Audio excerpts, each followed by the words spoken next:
Nick, what's going on, man? Hey, how's it going, man?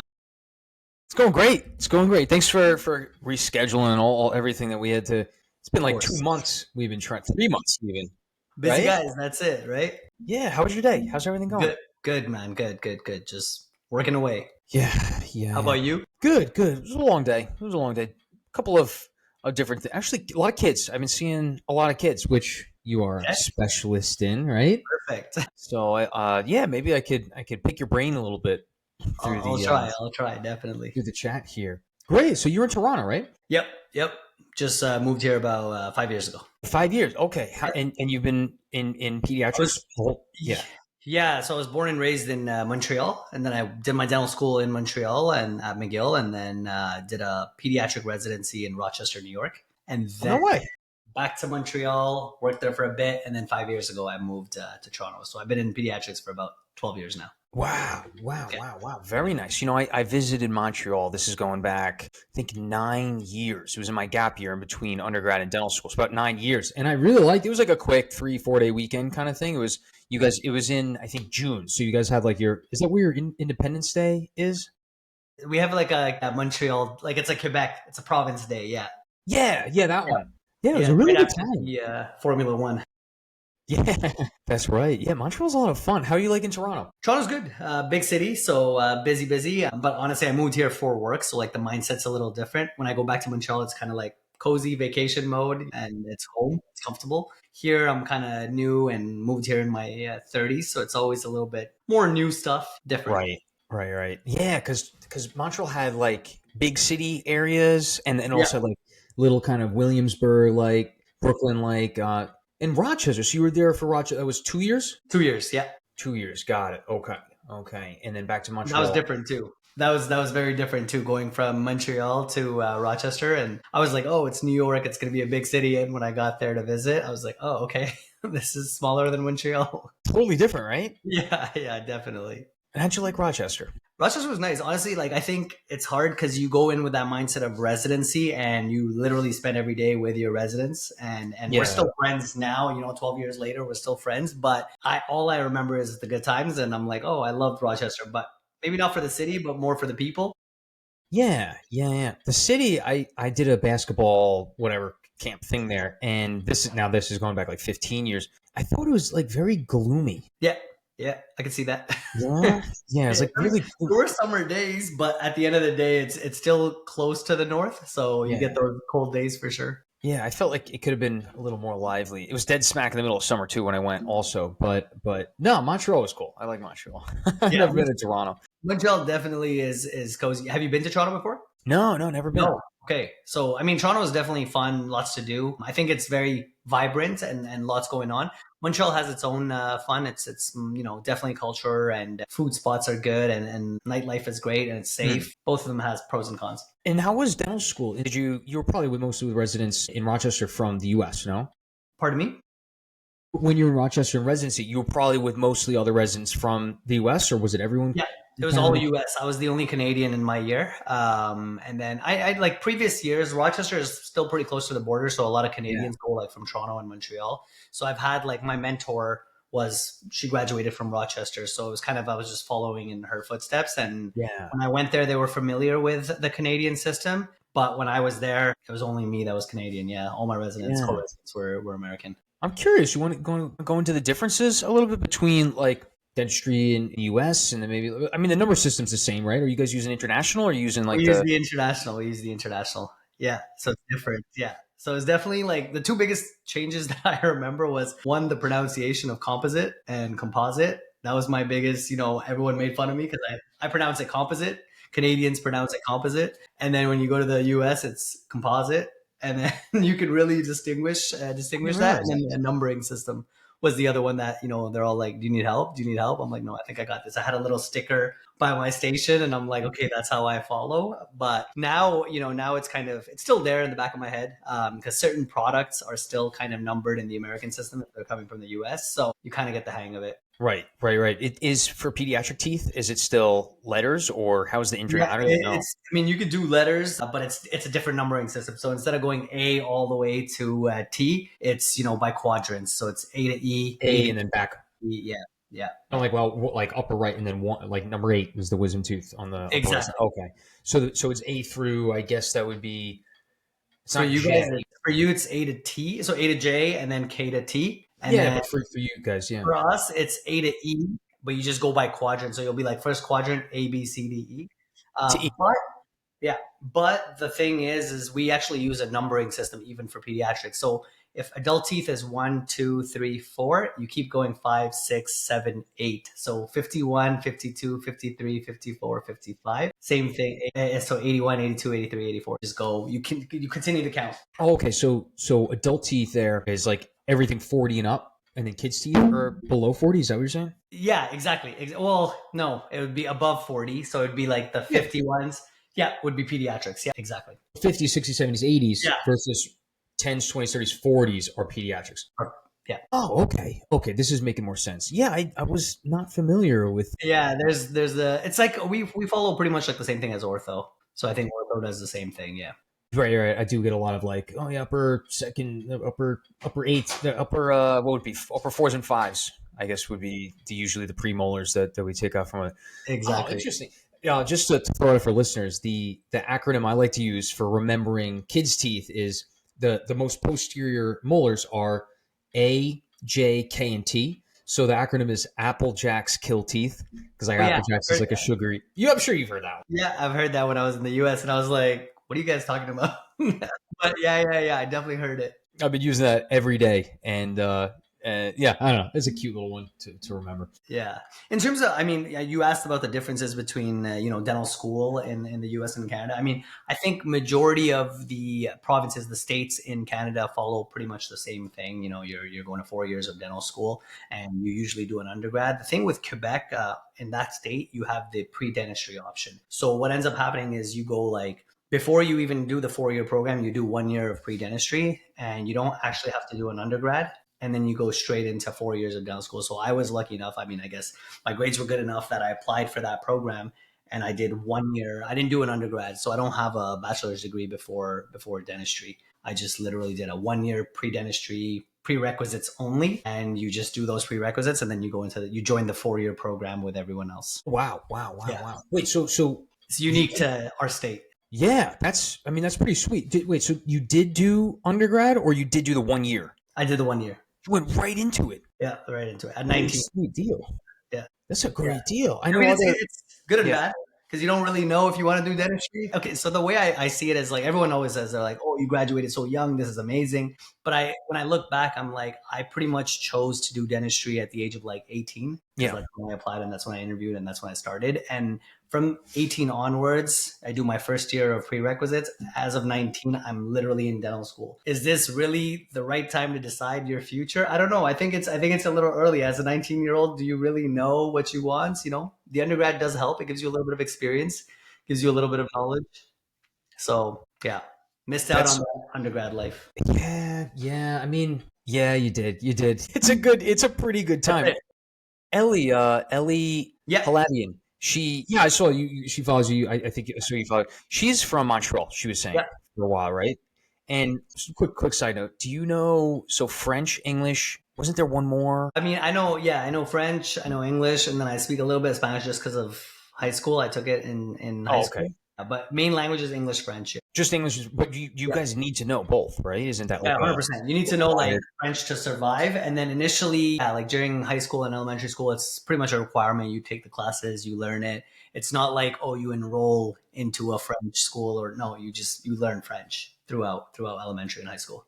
okay? Gotcha. I think that's great. I think it's really important to be bilingual. Yeah, Here, I have to be bilingual in English and Spanish, yeah. but that's not for work. That's for my fiance. Oh, okay.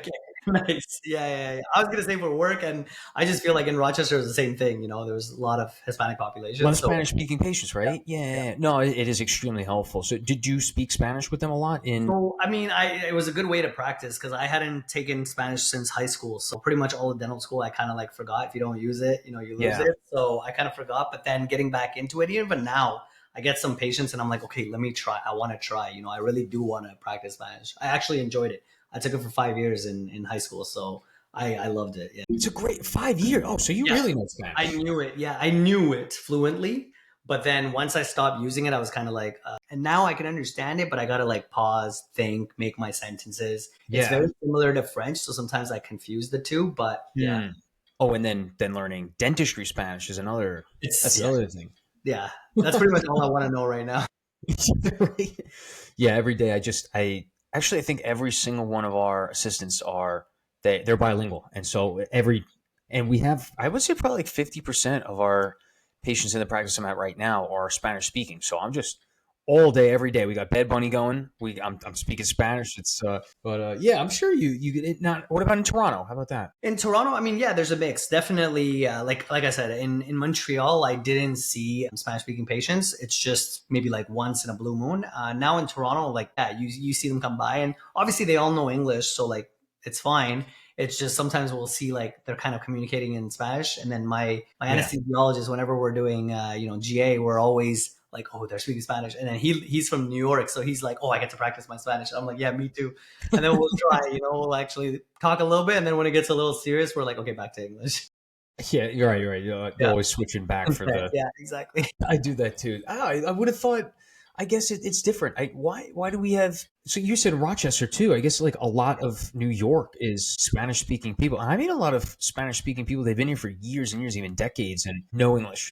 Yeah, still speaking Spanish. Yeah, yeah, no, you're right. Like young parents, and I would be like, oh, they only know Spanish, and I'm like, you would think like someone in their 20s definitely knows English, but yeah, no, I mean, we saw a lot of Spanish, and Yeah, we spoke it, we practiced it. A lot of us liked it. yeah. And I'm surprised not as much in Canada. Not as many. Yeah, I mean, definitely not as much as the US, but yeah, we do get them occasionally. It just depends the area. I think the population that you're working with, the Yeah, suburbs and the cities. yeah. So tell me about practice. So what days are you working? What are your hours? I'm curious. Yeah, so I mean, when I first started back in Montreal, I took the academic route. So I was part time in academics and part time in private practice. I was actually a residency director. So I was running the residency program like 3 days a week. Right after specialization, I like went straight into it and didn't know what I was doing. I was like, I don't know how to teach. I don't know how to direct. Forget teach. But yeah, so that was an experience. And I was doing that like 2 days a week. And then the other 3 days a week, I was in private practice. So it was good. It was a good mix of both. And then before moving to Toronto, I kind of like gave it a little thought. I'm like, do I really want to do this for the rest of my life? Like I was under 30. I was like, what's the next move? And then pretty much after that, like after doing that for 4 years, I said, you know what, maybe it's time to go full private practice. And I started looking at my options. And then I came to Toronto with the mindset of working like 4 days in private practice and try to find something else to do, like whether it's teach at the university again, but wasn't on the top of my list because I wanted to stay away from academics. Not that I didn't like academics, I just felt like I wasn't at that age right now to get fully into academics. And then yeah, so pretty much met a group of clinics. They're pediatric offices. We were 7 offices, and they're like, listen, you can work 3 days in the clinic, and then 2 days you can help us run the offices, since you kind of have that experience of training, mentoring, and Mm. you can learn the business. What else do you want to do? And I was like, I want to eventually like partner in. So all those conversations were had, and it seemed like a sweet deal. I was in Montreal, like, kind of just living life. And I'm like, okay, let's just grab my stuff and go to Toronto. So I moved to Toronto, worked 3 days in the office, ended up just running the clinics, like help running the clinics as a manager role for 2 days. And then eventually I bought in. So became partner about 3 years ago. So I'm still doing 3 days a week in the clinic. I started teaching pediatric CE. So that's pretty much Mm. been the latest thing. And I do that with my pediatric dentist friend. And we go all across Canada and teach general dentists how to do pediatric dentistry. Well, hey, so I could get a little quick. How do I do Yeah. pediatric? What's your Yeah. number one thing? Like, what do you start with? I'm curious now. Yeah, I like, mean, yeah, whenever we teach, like the biggest thing that we get is obviously like pulp therapy and stainless steel crowns. So mhm, pretty much mhm. pediatric pulp therapy and stainless steel crowns. Because, obviously they know how to do endo in adult teeth. They know how to do porcelain crowns in adult teeth. But I think the biggest fear or the least prepared out of dental school is pediatrics, the field of pediatrics. You're just not confident when you come out of university or dental school as a general dentist. So we definitely teach, stainless steel crowns and pulpotomies are our biggest things, biggest like demand. But behavior management, just interceptive ortho, we'll teach like pretty much every topic. And now the new trend is to do minimally invasive treatments. So kind of, using SDF and fluoride and all that stuff. So we teach that as well. Pretty much anything that you can do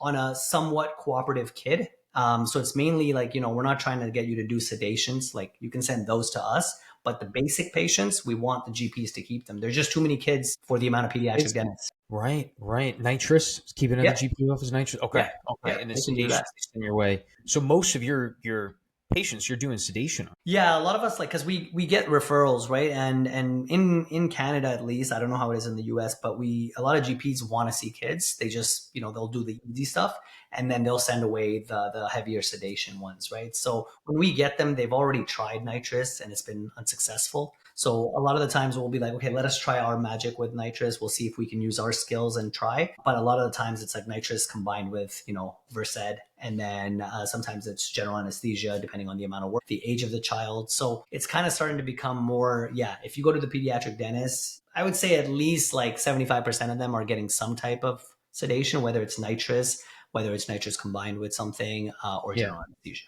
Very nice. And then, what are your thoughts on managing the parent as well as the Yeah. patient? Do you keep them in the room when you're doing procedures on them, for example? So I've been around a little bit, in the transition of all that. So when I started, like everyone asks this in our course because they'll be like, "How do we not, keep the parent in the room?" I'm like, honestly, when I first started, I could say it and they would trust me and they would believe me and they would be like, "You know what? Yeah, we'll go sit outside. You tell us what to do." And it was a little bit easier. Now I feel like with reviews online, with legal issues, just things going wrong and I feel like there's a lot of doubt on dentists. And so in that case, I just keep the parent in. Honestly, sometimes it works in my favor when the child is not cooperative and the parent is like, I absolutely want to try with just, local anesthesia. I'll be like, okay, let's try. They'll see that it's unsuccessful. I stop right there and I say, like I recommended, I think that your child needs sedation. And now you got to see it, right? It's not like me coming out of the room and saying, hey, your child didn't cooperate. They'll be like, I don't believe that. Now they have to believe it. They don't have a choice. And sometimes when you get the helicopter parents, that's where you got to set your boundaries. So you have the talk before you even bring them in the room. So I usually have all the talks and boundaries during the consult. And then this way on the day of the treatment, they know where I stand and how involved I want them in this procedure and what our boundaries are. What are those boundaries that you kind of go over? Yeah, I'm just curious. Yeah, I Yeah. need to know this. Yeah. I always say like verbal is probably the most important thing. So a lot of parents don't realize, when they say things like, hey, don't worry, it's not going to hurt. The child will be like, wait, why are they telling me? Was it supposed to hurt? Like, is something about to happen that might hurt? So, the parent is coming from a good place. And I talk about like the words hurt, the words needle. These are things we don't use in a pediatric office. So don't mention it. We'll find creative ways to, talk about local anesthesia or the jelly or, the rubber dam clamp. And that's one thing. So terminology is super important. And then the other thing is the way I tell parents is like, if you're there and they feel your presence, they're going to know that they have an escape. So if something doesn't go as planned or is not comfortable for them, they always have you as an escape. Whereas if you're distant and you're sitting in the corner and it's for your own comfort and you're watching, then it's fine. They're going to try to push through and try to cooperate to get the procedure done. Now, in some cases, parents do help. I say, listen, I might find you useful. I might need your help, but I'll ask you for it. So I don't want you standing right there because at the end of the day, I need to focus on your child. And if any distractions happen, I can hurt your child. Right. So when you make it about the child, it's a lot easier to get them to kind of be on board with your plan. Yeah. It's so interesting because trying to implement some of these. Yeah, I had a recent thing with like trying nitrous, trying other things, and still uncooperative, yelling, screaming, and it's not safe. It's not safe for you. It's not safe for your assistant. It's not safe for the patient, just like you said. But then what happens when the mom starts to question that and not believe you? Like, no, isn't there something else you can try? And like, I mean, maybe sedation, but with kid sedation, some offices that we have, they're okay with under 13. Other offices, it's 13 and up. And then like how to have that conversation. And then what if I can't do it that day in that office? We don't have, how would you phrase that? Again, I always make it about the patient. So I say, listen, like if I push any further at this point, I may traumatize your child. I may also injure your child. And I might do inadequate work, right? So the way it's always about the kid at the end of the day. And it's true that it's always like, it doesn't change anything for me if I don't get the filling done today or if I do a bad filling today, right? So my goal is always to make sure I do the best treatment in the cooperation that I have, but also without harm to the child and without traumatization, because it's these appointments, it's these scary, fearful, uncooperative appointments that they remember later on. And that's how we see adults being anxious of the dentist or fearful of the dentist. It's because of that childhood buildup, right? So I always make it about the child, and I always say, hey, look, like, I'm trying to not traumatize your child. I think they've had enough. We may want to start fresh on another day. We may want to choose a different timing for the appointment. Children that are rested in the morning show better results than someone at the end of the day in the afternoon. So things like that, obviously talking about how they think that, a lot of the times parents think like, without general anesthesia, it's safer. And in general, yes, I agree. General anesthesia has risks and it is associated with complications. However, a child who is uncooperative and moving with me having a drill in my hand is also unsafe, right? So I think we forget that there are risks and dangers of a mild sedation, uncooperative child kicking and screaming with us having sharp instruments in our hands. And I think the parents forget that because they're so focused on the sedation part, but not understanding the traumatization and the physical injuries. Right. And then have you ever gotten pushback from, you went through everything with the parents, you kind of explain like, we can't do this. And then they keep pushing. And when it's like, look, there's only so much I can do. And then they leave a nasty review on your page. Yeah. Any tips, any thoughts with that? Yeah, for sure. We're working right through this together. Yeah, I love this question. So what I always say is, as a general dentist, you always have the option of referring. So say it clearly, this is out of my comfort zone. If this was my child, I would not treat them because I'm not going to be able to provide adequate treatment. I'll refer you to a specialist, right? That's how the GP gets out of it. Now, let's say they push. At the end of the day, the way I see it, when I get pushback and parents tell me like, no, I want you to do this and this, I say, listen, at the end of the day, I've studied this, I've been trained in this, and according to my ethical code and as well as professional code, I cannot continue with this treatment. Now, there might be pediatric dentists out there that will do this. I want you to go get a second opinion. If I was you and I was thinking like you, I would go get a second opinion. These parents will leave. And to be honest, they're seeing it as like, oh, okay, he told me to go get a second opinion. It's nothing bad. Like, they're not rejecting me. They're just saying, go get a second opinion.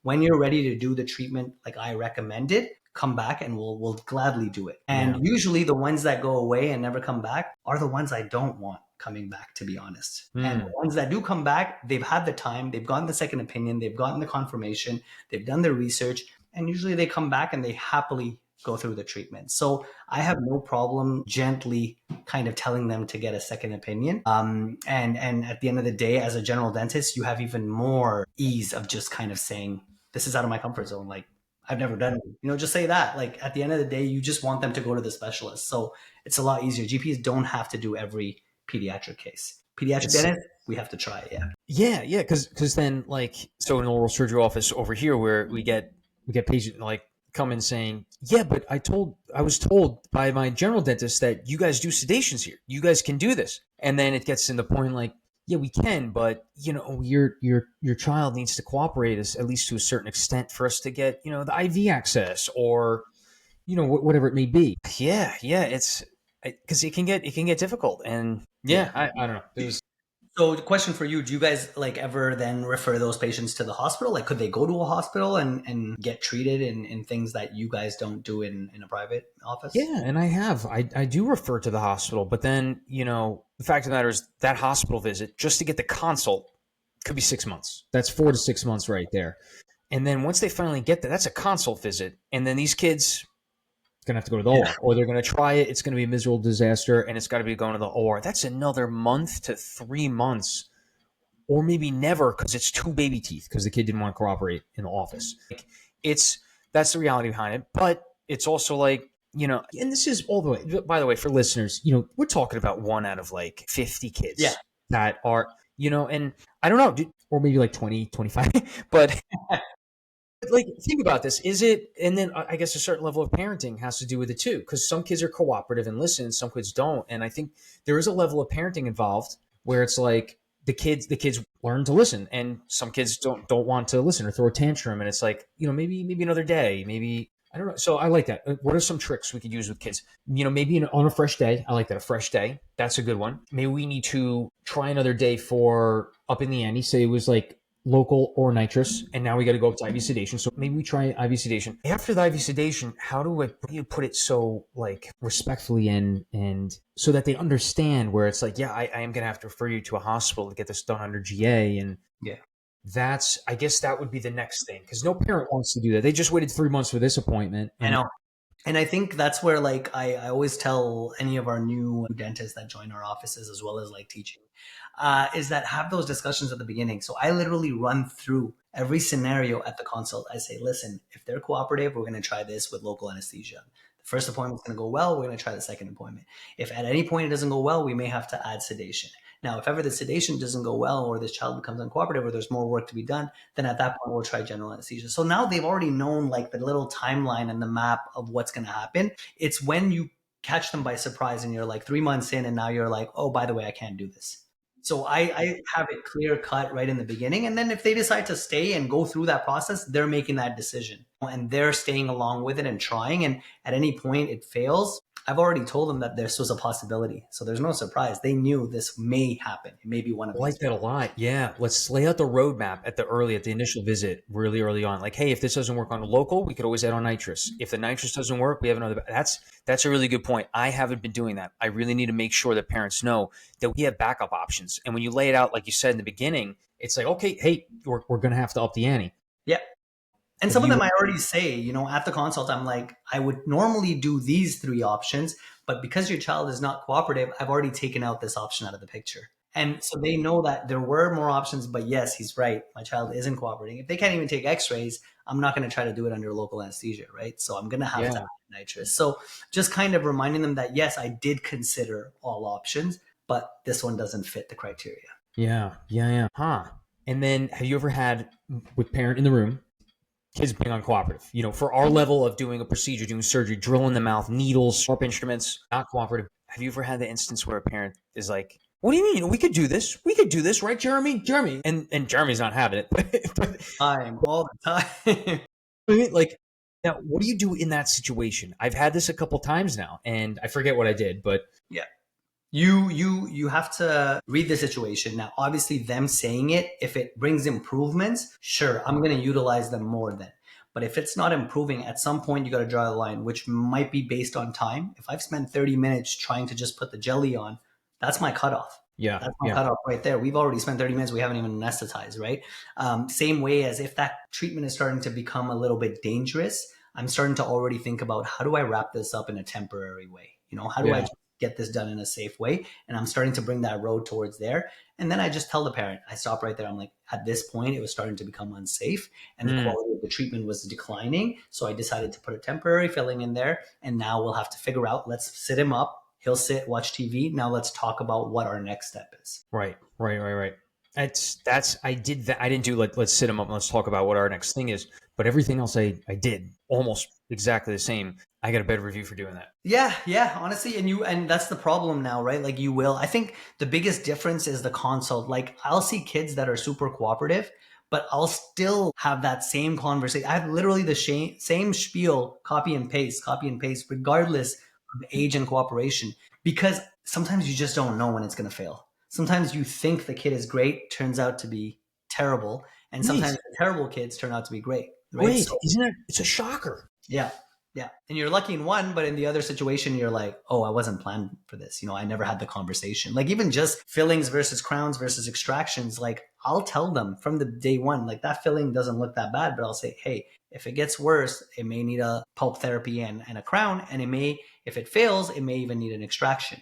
And this is because one, we may have to cancel appointments if the child is sick. Now there's a delay, so there are all kinds of things, but that consult was had in, June and now it's October. Those things are possible, but I've already discussed them in June, Right, So right. Start to lay the seeds out early. yeah, the Yeah, talk is the most important thing. I think it just sets everything up and it prepares parents. And at the end of the day, you've kind of laid out the options. You tried and they saw that you tried. Whereas if there was no other options and you just tried and stopped, they're going to be like, okay, well, what now? You just gave up. yeah, yeah.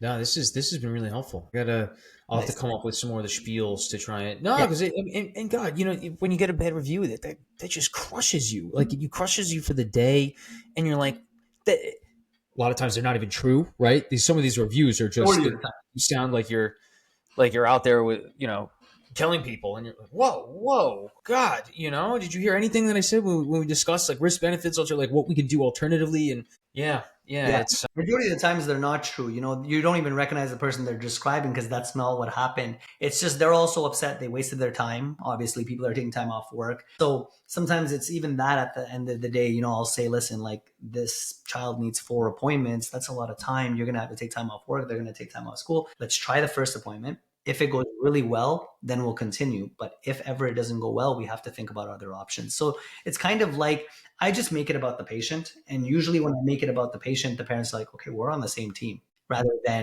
I'm the outsider and I'm suggesting something. right. Yeah. Could be New York too. It could be, yeah, exactly. It's the areas as well. Yeah, 100%.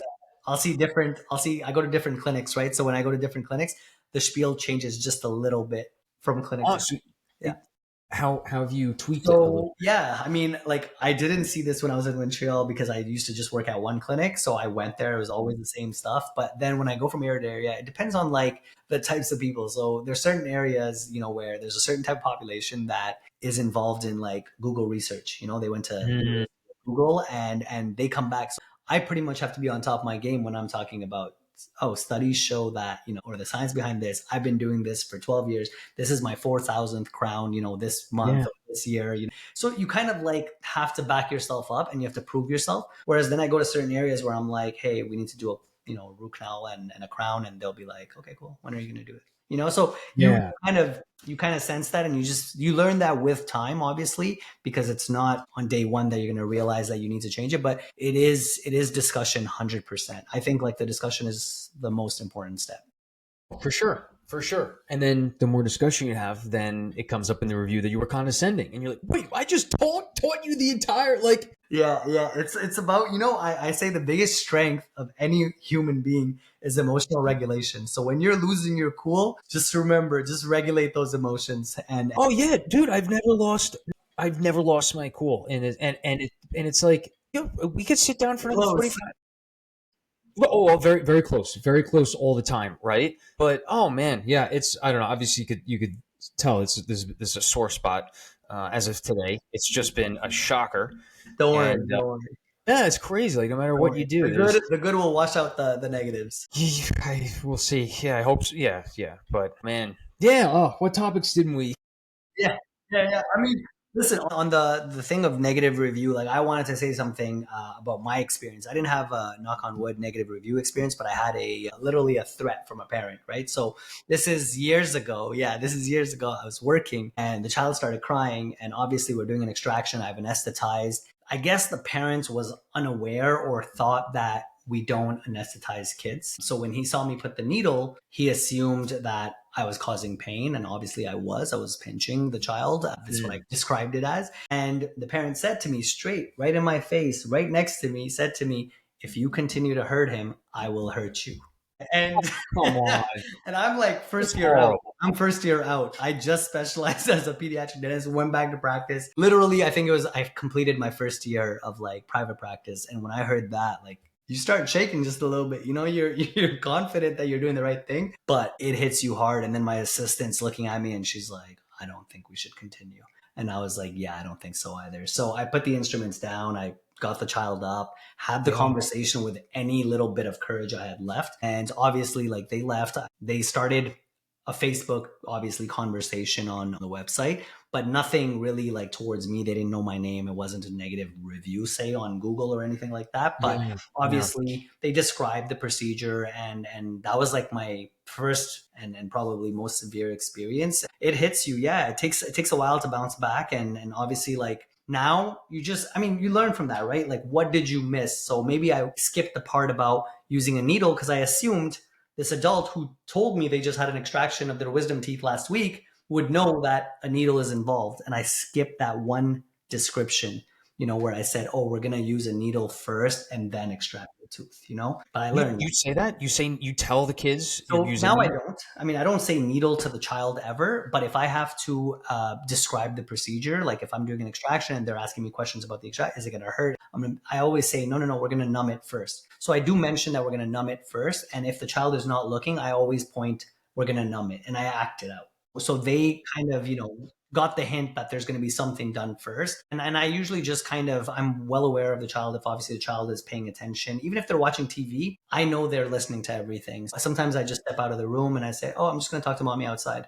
It's too loud in here, and then I just go step outside and I tell the mom, like, this is what I'm going to do. I'm going to give the needle first, and then it's going to numb, and we're going to wait, and then we're going to continue. Just because I learned from that one incident, right? So I rather explain more than less. Always. Yeah. I always have. And I've never had the experience of explaining more work against me. I've never had that before. Yeah. With 5 years, I mean, between dental school, between residency, between, practicing the last couple months. Yeah. So it's quite a learning experience. And yeah, I have been finding out that like certain states have certain, I guess, populations, certain groups in the community that are not groups in the community, but like groups of people where there's a different attitude. There's different attitude toward providers, different trust in providers, different expectation in fees. That's another thing. Yeah. Expectation of financials. It was 100% covered. And then I guess certain areas, certain states with, there's quick to leave the reviews. I'm finding out, but yeah, so it's a learning experience. It's very interesting. And honestly, I see so many, like with our now 5 to 7 offices, like we see so many reviews, and I see a lot of doctors like, get a little negative comment here, a little negative comment there. And I try not to let them bring it down. I just say, listen, at the end of the day, you got to learn from this. There might have been something you could do differently. Maybe there was nothing you could do differently. Maybe you did do everything perfectly. It's just a bad situation. A parent that's unhappy for finances, but takes it out on the doctor, hoping that this doctor will now go get the refund, right? So I've seen that as well, right? So right, unfortunately, it's a difficult time. Yeah, it certainly is. It certainly is. I had another dentist who works with kids on, and they were saying how trust in providers and dentists and providers in general just is at an all-time low. Yeah, which is kind of scary, and for you especially, right? Both of us who are working with kids all the time.